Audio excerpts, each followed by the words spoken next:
পরানটা high উতাস করে, জ্বরটা হয়েছে থেকে মুখে কোনো আমার রুচি নেই। কি যে খাই কি যে কি করি আমার কোনো কিছুই ভালো লাগে না। সকালবেলা থেকে আজকে আমি তোমাদের সাথে রান্নাগুলো শেয়ার করব। তো এর সকালবেলা নাস্তা আজকে করলাম রুটি ডিম ভাজি। বেশিরভাগই রুটি যদি বানানো হয় ডিম ভাজিটাই হয়, কারণ তরকারি বলতে আলু আলু আর ভালো লাগে না। আর সবজিও নেই ঘরের ভিতরে, যে মিষ্টি কুমড়া টুমড়া থাকলে একটু সবজি নয় বানিয়ে নিতাম।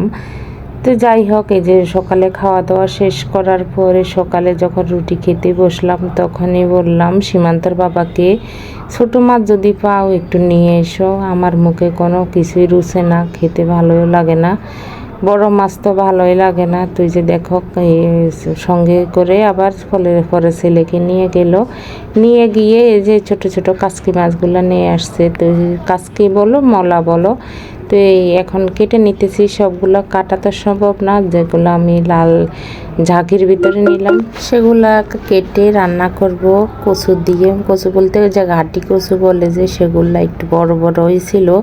তো আগে আমি একরকম ঝোলের জন্য কেটে নিলাম, তারপরে আবার ভেবে নিলাম এভাবে রান্না করব, ছোট মাছ দিয়ে একটু রান্না করব, চচ্চড়ি করব, ভালোই লাগবে খেতে। তো যাই হোক, এই যে সব কিছু রেডি করে নিলাম। তেলাপিয়া মাছ আর সঙ্গে গ্লাস কাপ আছে, তো এই দুইটা মাছে বড় বড় নিলাম। তো শুধু ছোট মাছ দিয়ে তো আর খাওয়া হবে না, এখানে পেঁপে কেটে নিলাম। পেঁপে নিলেও পেঁপে দেখো লাল লাল হয়ে গেছে, একদমই পাকনা। আরেকটা ছিল আরও পাকনা, তো সেটা রেখে দিলাম। আর এইগুলা কেটে ধুয়ে বেছে সব কিছু রেডি করে এখন রান্নাটা বসিয়ে দিলাম। প্রথমে ছোটো মাছটা একটু ভেজে নিতেছি। তো প্রথমে আমি ছোটো মাছটাই ভেজে নিতেছি, একটু নরম নরমও হয়ে গেছে, অনেকটাই বেলা হলো, প্রায় এখন 11টার উপরে বাজে। তো আগে ভেবে নিলাম আমি এই ছোটো মাছটাই রান্না আগে শেষ করে দেই, তারপরে রান্নাগুলো আস্তে আস্তে করব। তো ছোটো মাছ লবণ হলুদ দিয়ে এখন একদমই কম তেল দিয়ে হালকা একটু ভেজে নেব, বেশি ভেজে নেব না।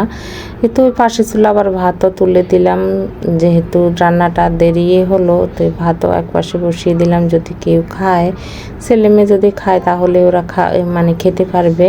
তো এই যে দেখো গাটি কচু প্রথমে ফোড়নে দিয়ে দিলাম কালো জিরা আর একটু পেঁয়াজ দিয়ে, কাঁচা লঙ্কা, পরিমাণ মতন হলুদ, একটু পরিমাণ মতন লবণ দিয়ে একটু খুব ভালোভাবে কষিয়ে নেব।